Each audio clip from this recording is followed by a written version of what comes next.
തമിഴിൻ്റെ രക്തത്തിൽ അലിഞ്ഞു ചേർന്നതാണ് അവൻ്റെ ഭാഷ. ഭാഷാ സംരക്ഷണ പോരാട്ടങ്ങളുടെ ഭാഗമായി നടന്നിട്ടുള്ള തമിഴ്നാട്ടിലെ ഹിന്ദി ഭാഷാ വിരുദ്ധ പോരാട്ടങ്ങൾക്ക് സ്വതന്ത്ര ഇന്ത്യയുടെ ചരിത്രത്തോളം പഴക്കമുണ്ട്.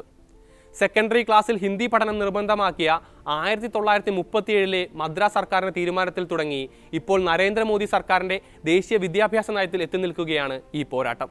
ദേശീയ വിദ്യാഭ്യാസ നയവുമായി ബന്ധപ്പെട്ട് ഉയർന്ന വിയോജിപ്പ് നിലവിൽ കേന്ദ്ര തമിഴ്നാട് സർക്കാരുകൾ തമ്മിലുള്ള തുറന്ന പോരിൽ എത്തി നിൽക്കുകയാണ്. പൊതുയോഗങ്ങളിലടക്കം രൂക്ഷ ഭാഷയിലാണ് മുഖ്യമന്ത്രി MK സ്റ്റാലിൻ തന്റെ നിലപാട് വ്യക്തമാക്കുന്നത്. ദേശീയ വിദ്യാഭ്യാസ നയത്തിലൂടെ ഹിന്ദി അടിച്ചേൽപ്പിക്കാൻ ശ്രമം നടക്കുന്നുവെന്നാണ് സ്റ്റാലിന്റെ ആരോപണം. മറ്റൊരു ഭാഷാ യുദ്ധത്തിന് തയ്യാറാണെന്ന് പ്രഖ്യാപിക്കുകയും ചെയ്യുന്നുണ്ട് MK സ്റ്റാലിൻ. കേന്ദ്ര സർക്കാർ എത്ര കോടിയുടെ സാമ്പത്തിക സഹായം വാഗ്ദാനം ചെയ്താലും തമിഴ്നാട് NEP-യിൽ ഒപ്പുവെക്കില്ലെന്നും സ്റ്റാലിൻ ഉറപ്പിച്ചു പറയുന്നു. 2000 കോടി രൂപയ്ക്ക് തമിഴ്നാട് അതിന്റെ നിലപാടിൽ വിട്ടുവീഴ്ച ചെയ്താൽ തമിഴ് സമൂഹം 2000 വർഷം പിന്നോട്ട് പോകുമെന്നാണ് സ്റ്റാലിൻ പറയുന്നത്. മുത്തുവേൽ കരുണാനിധി സ്റ്റാലിൻ ഒരിക്കലും അത്തരമൊരു പാപം ചെയ്യില്ലെന്നും അദ്ദേഹം പ്രതിജ്ഞ ചെയ്തിരുന്നു.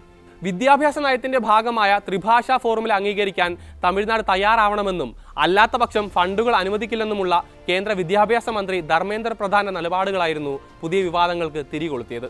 1968 കൊണ്ടുവന്ന ത്രിഭാഷാ നയം പ്രകാരം മാതൃഭാഷയ്ക്കും ഇംഗ്ലീഷിനുമൊപ്പം ഹിന്ദി സംസാരിക്കാത്ത സംസ്ഥാനങ്ങളിൽ ഹിന്ദി നിർബന്ധമാക്കിയിരുന്നു.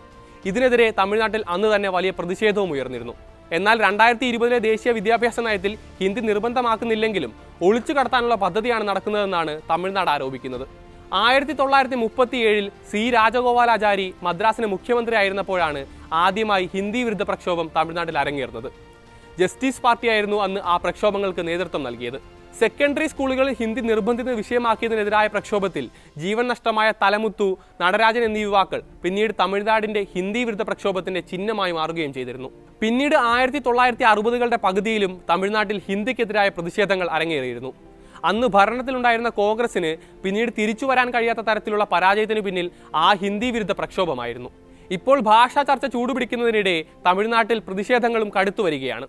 DMK അംഗങ്ങൾ റെയിൽവേ സ്റ്റേഷനുകളിലും പോസ്റ്റ് ഓഫീസുകളിലും സർക്കാർ ബോർഡുകളിലും എഴുതിയ ഹിന്ദി വാചകം കറുപ്പിച്ചിരുന്നു.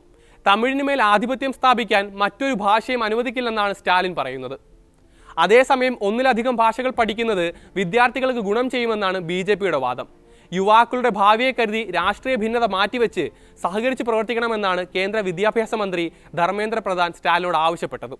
എന്നാൽ ഹിന്ദി ഭാഷ അടിച്ചേൽപ്പിക്കാൻ കേന്ദ്ര സർക്കാർ ശ്രമിച്ചാൽ ആയിരക്കണക്കിന് തമിഴർ തമിഴ് ഭാഷയ്ക്ക് വേണ്ടി ജീവൻ ബലിയർപ്പിക്കുമെന്ന ഉപമുഖ്യമന്ത്രി ഉദയനിധി സ്റ്റാലിന്റെ മുന്നറിയിപ്പാണ് ഇതിനു പിന്നാലെ എത്തിയത്. തമിഴ്നാട് ദ്രാവിഡ നാടാണ്, പെരിയാറിന്റെ നാടാണ്. തങ്ങളെ ഭീഷണിപ്പെടുത്താൻ ശ്രമിച്ചാൽ പ്രധാനമന്ത്രിയെ തിരിച്ചയക്കാൻ ഗെറ്റ് ഔട്ട് മോദി പ്രക്ഷോഭം ആരംഭിക്കുമെന്നും ഉദയനിധി പ്രതികരിച്ചിരുന്നു. തമിഴ്നാടിന് മേൽ ഏതെങ്കിലും തരത്തിൽ ഹിന്ദി അടിച്ചേൽപ്പിക്കാൻ ശ്രമിക്കുന്ന നീക്കങ്ങളെയെല്ലാം എല്ലാ കാലത്തും തമിഴർ പ്രതിരോധിച്ചിരുന്നു. തൈരിന്റെ പാക്കറ്റിൽ ഹിന്ദി വാക്കായ ദഹി പ്രിന്റ് ചെയ്യണമെന്ന ഫുഡ് സേഫ്റ്റി അതോറിറ്റിയുടെ നിർദ്ദേശം പോലും അംഗീകരിക്കാതിരുന്നത് തമിഴ്നാടിന്റെ ആ പ്രക്ഷോഭത്തിന്റെ ഭാഗമായിട്ടായിരുന്നു.